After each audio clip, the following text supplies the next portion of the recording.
Hi guys, Josh here. We're going to go through some genius IGLing from Ints and probably a lot of insights that you guys can take out on how quick and how, decisive you got to be as an IGL. And also not to mention as well to really process the information in front of you in a short period of time to result in a better advantage for you. Now, with a quick summary, basically alter ego. Regardless here, he misses a shot, Bilal's able to sneak into the lower tunnels, and they put a 3-man crunch onto mid with Kaito and Bentet here. Kaito throws a nade here for Bentet, so Bentet throws a nade in here, flashbang as well. Vexite's already on this angle trying to guard it. They're well aware that must be two players, so as a separate person must have thrown the flash. Meanwhile, nettik lurks out to long, communicates crucial information to Ints that no one has contested long, which allows FlyQuest to, instead of going for a B pop, they are going to reroute around to A and hit long and go onto the A site, win the A site duel against the only player left, which is Tomiko, who's guarding from Ninja, and pretty much win the round.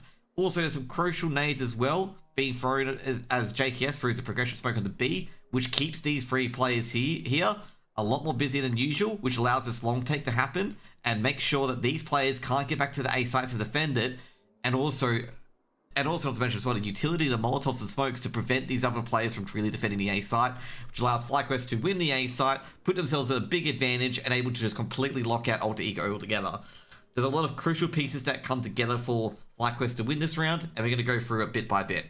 Now, first things first is they're going to have the boost on Regali. This is actually quite important, the boost on Regali here in middle. Despite Regali receives a shot, he does have the back information that he comms that one player is in the tunnels, okay? So he's sort of playing on tunnels, he missed the shot, jumps off, and he's probably commed the information being like, Vexite, watch out, one guy's in the tunnels. Now, meanwhile, nettik has literally got long for free. No one has contested long, and he's going to creep out very, very slowly as well. And you can see the middle crunch is really coming in as well with Bentet and Kaito. Mid crunch coming in. And nettik has gone to long and he's just like, where the hell is everybody?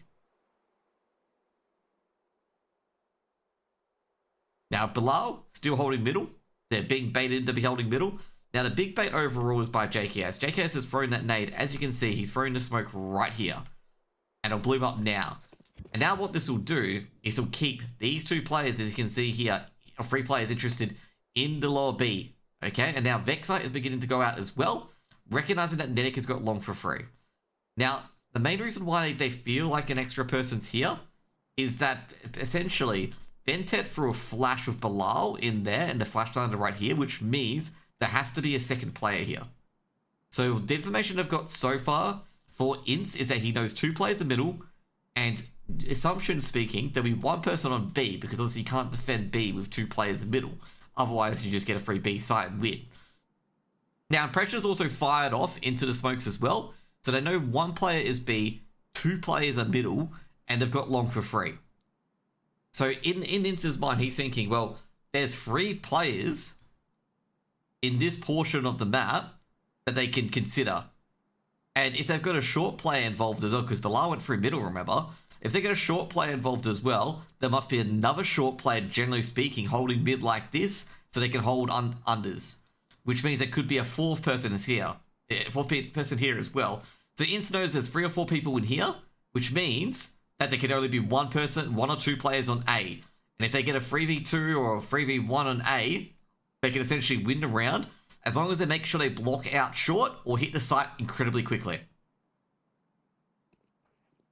So you can see here, Ints is rotating immediately because he's recognized this. He's recognized, and also just to mention as well, they slow down movement here. There's actually a crucial part here as well. They need a slow movement because if they don't master their movement, and let's say Kaito has pushed in, he can hear the noise. Not to mention as well, Bentet throws a flash and Declan, i.e. Vexite, comms there are at least 2 players here, which means there must be... Now, this actually further emphasizes and concerns information for Ints, being like, there must be 3 players middle, because the other person must be holding mid, and if a separate player is flashed in here, it means there's 2 players unders. So at this point, they know there's 3 players mid, and they feel like there's 1 on B due to impression firing before, and that basically confirms that there's 4 players here. Now, Vexite's going to play on an off angle because Vexite's been hung out to dry. As you can see, the nearest player to him is JKS, and JKS is at T-spawn. So Vexite has got to withdraw.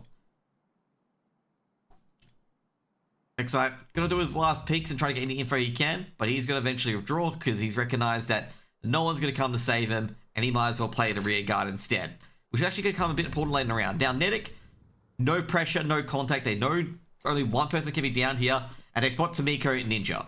So Tomiko is pretty much a known quantity, and he needs to basically fight for his life.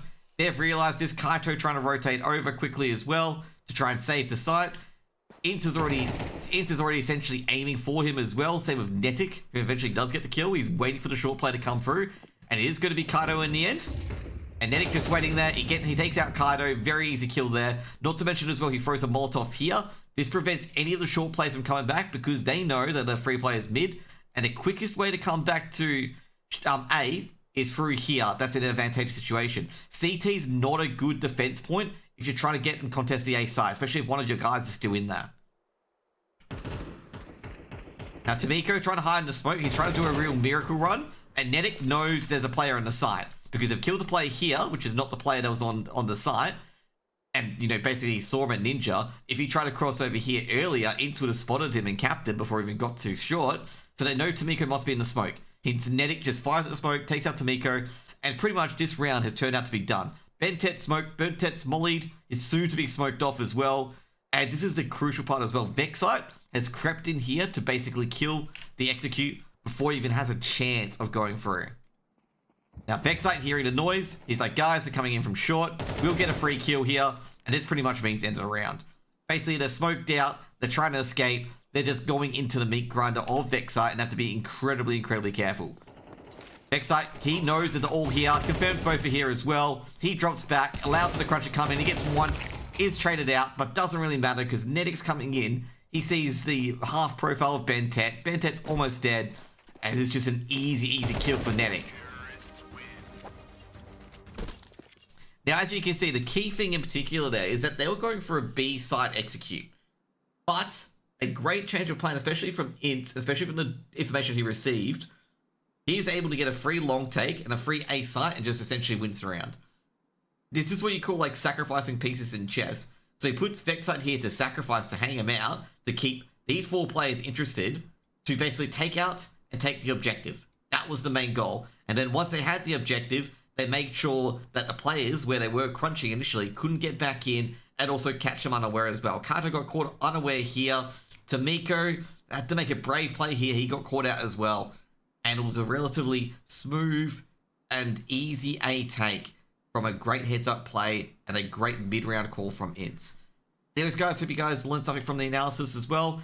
And hope you guys learned the importance of mid-round calling as well, especially when you know your plan could be going to crap early and how you reverse out of it and what areas could be free because of that certain crunch. Anyways, guys, have a good day. See you guys later. Bye.